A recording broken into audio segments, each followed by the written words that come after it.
तो इजरायल और हमास के बीच महायुद्ध लगातार जारी है। दोनों तरफ से लगातार यहां पर हम देख पा रहे हैं किस तरीके से तनाव बढ़ता जा रहा है। इस बीच आपको बताएं, इजरायल और हमास जंग के बीच प्रधानमंत्री नरेंद्र मोदी और इजरायल के पीएम बेंजामिन नेतन्याहू के बीच बातचीत हुई है।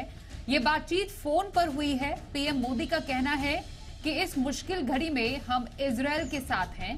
साथ ही पीएम मोदी ने इस बातचीत के दौरान आतंकवाद के सभी रूपों की निंदा की है और भारत इजरायल के साथ मजबूती से खड़ा है, ऐसा आश्वासन प्रधानमंत्री मोदी ने इजरायल के पीएम बेंजामिन नेतन्याहू को दिए हैं। अब से कुछ समय पहले युद्ध को लेकर प्रधानमंत्री ने जानकारी ली है।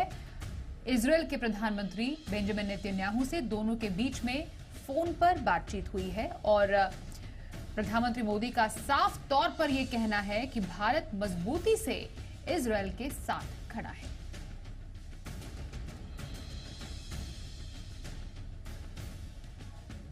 आपको वही बताया कि गाजा पट्टी में एक बार फिर से भयंकर युद्ध शुरू हो गया है।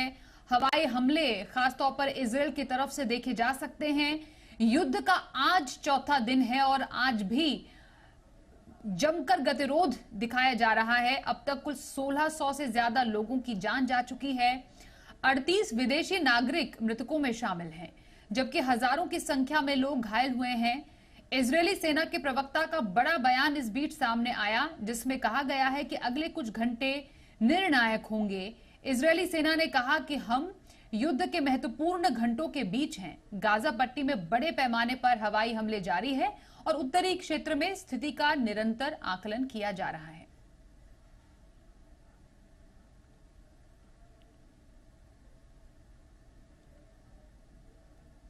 तो गाजा पट्टी के पास हमास के ठिकानों पर इजरायल की स्ट्राइक जारी है। दोनों तरफ से बम बरसाए जा रहे हैं। वॉर जोन से सबसे पहले जी मीडिया की टीम हम तक ताजा जानकारी पहुंचा रही है। गाजा पट्टी के रास्ते में मौजूद स्टेरोड शहर से देखिए जी मीडिया संवाददाता विशाल पांडे की एक ग्राउंड रिपोर्ट।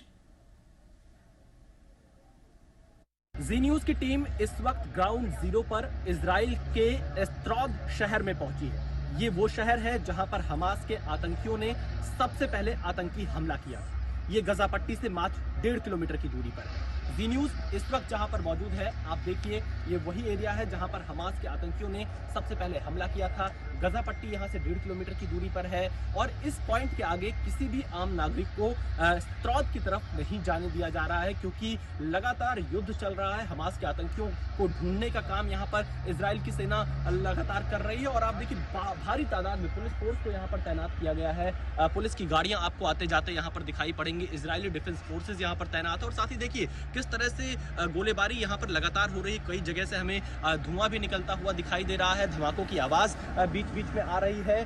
जी न्यूज भारत का पहला ऐसा चैनल है जो यहाँ ग्राउंड जीरो पर स्टेरोड में पहुंचा है, जो कि गाजा पट्टी से 1.5 किलोमीटर की दूरी पर है। और इसके बारे में मैं आपको बताऊं, क्योंकि गाजा पट्टी से सटा हुआ है, यहीं पर हमास के आतंकी सबसे पहले प्रवेश कर रहे थे जब उन्होंने अंधाधुंध गोलियां लोगों पर चलाई थी, लोगों की हत्या की थी। और इसी शहर से सबसे ज्यादा लोगों को बंधक बनाया गया है और जो अभी भी हमास के कब्जे में हो सकते हैं, इस बात की पूरी संभावना है। और इन सब के बीच में जी न्यूज की टीम आपको ग्राउंड जीरो से एक एक तस्वीर दिखा रही है। इस पूरे सड़क की तस्वीर आपको दिखा देता हूं। इजरायली डिफेंस फोर्सेस आपको दिखाई पड़ेगी। इस पूरे सड़क पर आपको सन्नाटा दिखाई देगा। यहाँ पर कोई सिविलियन आपको नहीं दिखाई देगा, सिर्फ मिलिट्री की गाड़ियां। ये देखिए इजरायली सेना की जो गाड़ियां हैं, ये आप देख सकते हैं किस तरह से पूरी तरह से इजराइल की जो सेना है वो आपको तैयार दिखाई देगी। अलग अलग मोर्चे पर वो जा रही है, क्योंकि इस पूरे फ्रंट पर यहाँ युद्ध छिड़ा हुआ है। हमास के आतंकियों को ढूंढा जा रहा है। गाजा पट्टी में हमास के आतंकी ठिकानों पर लगातार निशाना साधा जा रहा है। यही वो क्षेत्र है जहां से इजराइल की जो डिफेंस फोर्सेज हैं वो पूरी तरह से इस ऑपरेशन को हैंडल कर रही है, जहां पर जी न्यूज की टीम मौजूद है। तो आप ये कह सकते हैं वॉर जोन में सबसे पहले जी न्यूज पहुंचा है आप तक हर तस्वीर पहुंचाने के लिए। कैमरामैन एस जयदीप के साथ विशाल पांडे, जी मीडिया, स्टेरोड, इजराइल।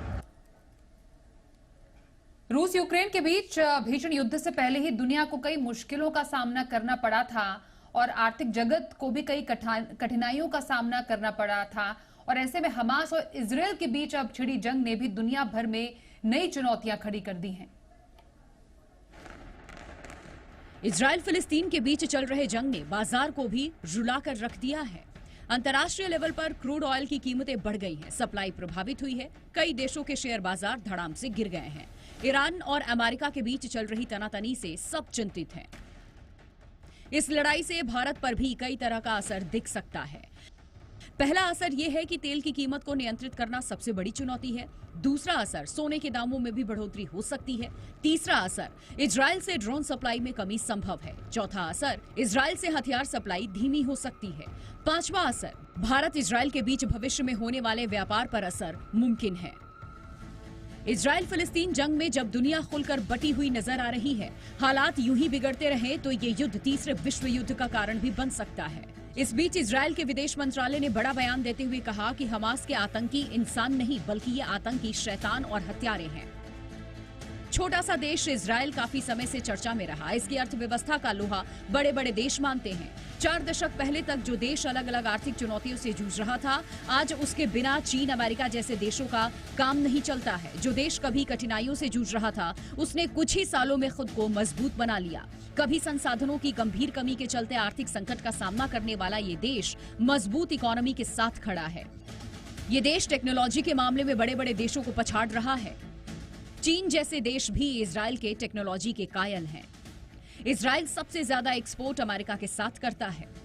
जाहिर है, जरूरत पड़ने पर आने वाले समय में इस लड़ाई के पूरे पश्चिम एशिया में फैलने और इसमें कई देशों के शामिल होने की भी संभावना से इनकार नहीं किया जा सकता है।